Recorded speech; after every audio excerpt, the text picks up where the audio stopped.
And here we are in the house, and this is a Boston butt. This is pork roast. It doesn't come from the aromatic part of the pig. The Boston butt is actually the bottom part of the shoulder, of the pig's shoulder. So be confident, this isn't the aromatic part. You can see that the fat cap is sitting up, and that's the way that it'll go on the smoker. I want the fat on the top so that as the fat begins to render, it will render down into the meat. Okay, there's the meat side. All of this is going to get seasoned very, very well on all sides, top, bottom, back, front, on the fat, everywhere. I'm going to season this with rub. You can check the other YouTube videos about coming up with a rub. Find something that you like, something that you're comfortable with. Okay, I'm back and it is seasoned. And you can see that it's seasoned all over. It's seasoned actually really heavily. That is, the side that you're looking at is the fat side.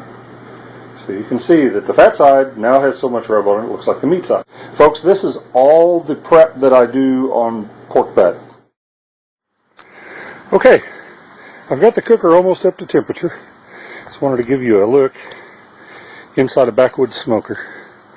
I believe that backwoods smokers are the best smokers that money can buy. There are a lot of other ones, and they're fine too. This is what I'm used to, and I really, really like it. This is a double-walled, you can see the two walls there, double-walled. The outer wall is insulated, so when the cooker comes up to temperature, you can touch it. It's not a big deal. And we put some diamond plate on the top because I've abused this smoker very, very badly. So we replaced the top part of the cooker, and I think it looks nice. I've got a couple of pans down there to catch the gunk so it doesn't necessarily all get into the water. Okay, it's 6:45 in the morning. It's a beautiful morning. It is a beautiful morning. It looks like somewhere to the south of us there are probably some thunderstorms. But it's an absolutely stunning morning. It's just a cool mist. There's my truck, there's the garden. It's just a beautiful morning. Absolutely stunning. And here's the backwoods. And the temperature gauge on my backwoods is all screwed up. But you can see that when the hand is between the 9 and 10 position, that it's about 200 degrees. So the temperatures come down because the fire started to go out. So what I have done is come out and I've refilled the water pan, and I've added charcoal to the fire. It wasn't quite out, but it was on its way. And these butts went on at 11 o'clock last night. It's now 6:45, and there they are. So I'll just close the door and just let them finish. We'll come back out and check them after a while. Okay, it is almost 10:30. These are the pork butts. Just came off the cooker. You notice I have a couple of drip pans there. Okay, here we are in the kitchen. I've got the pork, which you just saw a few minutes ago, in the pan. Okay. I thought, how am I going to do this? I'm filming by myself. How am I going to do this? How am I going to pull this pork with just one hand?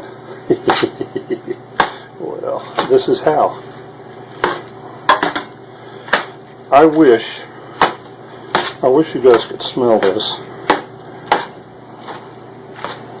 Just that bark all incorporated in there. This is pulled pork.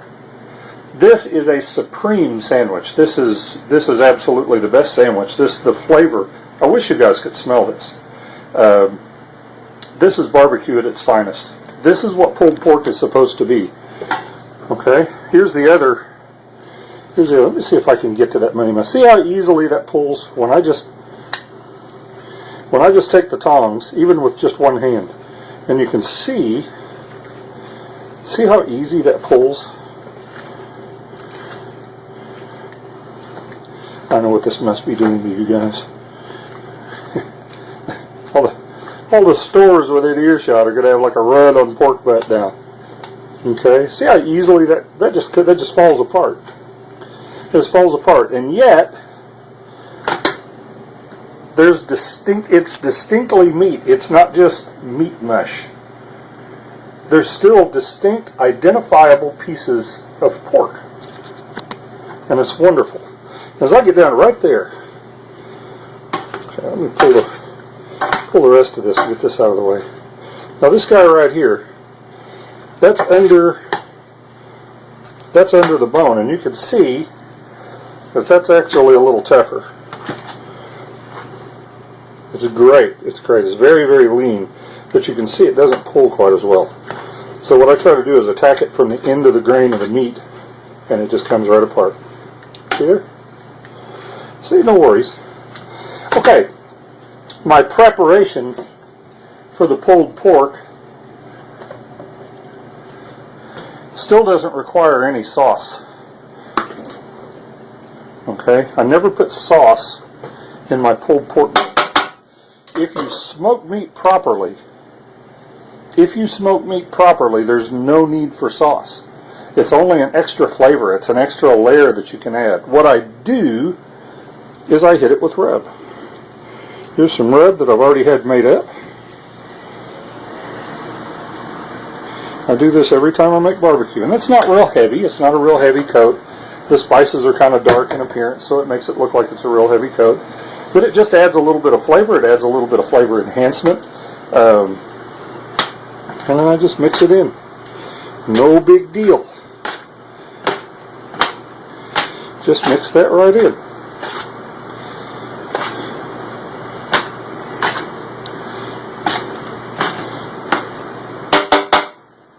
Okay. Let me find a little piece here and just kind of set that down. Okay, that's the piece I just pulled out, and I'm just going to take a little bite. Oh my.